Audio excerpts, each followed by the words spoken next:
everyone, it's Henna here and thanks for coming to my channel. So if you haven't noticed already, my name is Henna and well today I'm going to talk to you guys about henna tattoos. Just to give you guys some background, I am Indian and my mother used to teach, well not teach, but she would do henna for most of our family when we were younger, and then I kind of got passed on that henna, you know, Mehndi, say Mehndi or henna tattoo. I learned it from her. It's been almost 12 years now, 13 years now, and I've been doing henna for myself, others, for the family, and so on and so forth. And if you follow me on Instagram, you will notice that I post a lot of pictures of all the henna designs that I do on a normal basis for myself and others. So a lot of times you guys have questions about henna because henna has become such a huge thing now. It's become a fashion statement. So people have lots of questions and I'm here to answer those questions. So today I will be sharing 5 life hacks that you should know about henna tattoos. But before we get into this video, make sure you are subscribed to my channel if you haven't already, because I post new videos here every week.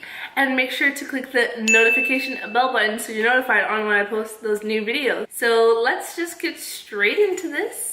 And yeah. Okay guys, so the first henna life hack is to make sure you're using natural henna. Now this goes for if you're getting it done from a henna artist or if you're doing it for yourself or someone else, make sure you are using natural henna. This means you should not buy pre-packaged cones of henna from just your local store or any store, because a lot of times to make these products have a shelf life, you know, they put different kinds of dyes and ink in it, which is not natural and not safe. When you hear in the news people are getting allergic reactions to henna or getting burned, it is because it's not real henna. Another way to avoid using these unnatural henna products is not getting black henna done, because there's no such thing as black henna. If you are getting it done from an artist, make sure there's some ways to figure out if they're using natural henna or not, and that's to ask ingredients. You can also tell by the smell of the paste. There also shouldn't be an instant red stain when getting henna done, because natural henna does not instantly stain your skin red or brown. It leaves like a pumpkin orange color.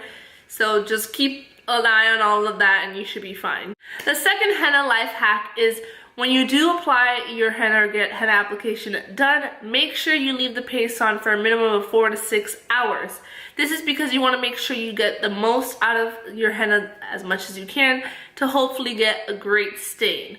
A lot of times I like to say minimum 4 to 6 hours, but honestly just leave the henna paste on as long as you can. I even sometimes sleep with my henna paste on just to make sure I'm getting the darkest color out of it. The third henna life hack is honestly during the process of your henna paste drying, what I like to do is most of us like to do is apply lemon juice and sugar to our henna paste. So you're gonna take a lemon, some sugar, and you're just gonna mix it together, make like a little concoction out of that. Take a cotton ball and just lightly dab it on the already dried paste. You'll see it's starting to dry down where it's not wet anymore, so you kind of want to keep it moist, because the longer the henna is moist, the more it stains and leaves the color. If it dries up pretty quick, that means that's it. It's not going to stain your skin anymore, so it may not be as dark. So that's why the lemon juice and sugar is a really great way to get as much color as you can out of the paste. The third hack is when removing your paste, do not wash your henna off, because a lot of times I know so many people that wash their henna off. No, that's not how you take it off. Just take like a clean napkin, paper towel, and just wipe it off. Scrape your henna off. That's it. Nothing else to it. Do not get water on that henna design. The last hack includes avoiding water contact to wherever you got your henna for 12 to 24 hours after removing the paste. This is so vital, because if you didn't already, water is what makes help henna fade, and that's not what you want right when you get your henna done.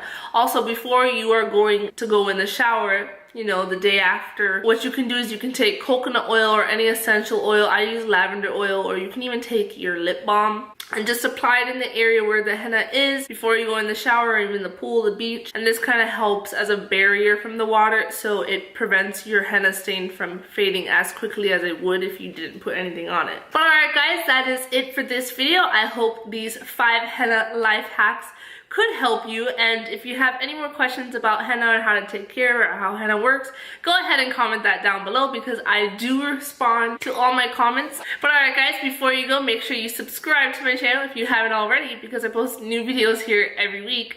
And make sure to click the notification bell button so you're notified on when those new videos will be up. And also follow me on all my social at the Henna Ali. I'm really popping on the gram, so go ahead and follow me there. But alright guys, I'm gonna get going now and I will see you guys in the next video. Okay, bye!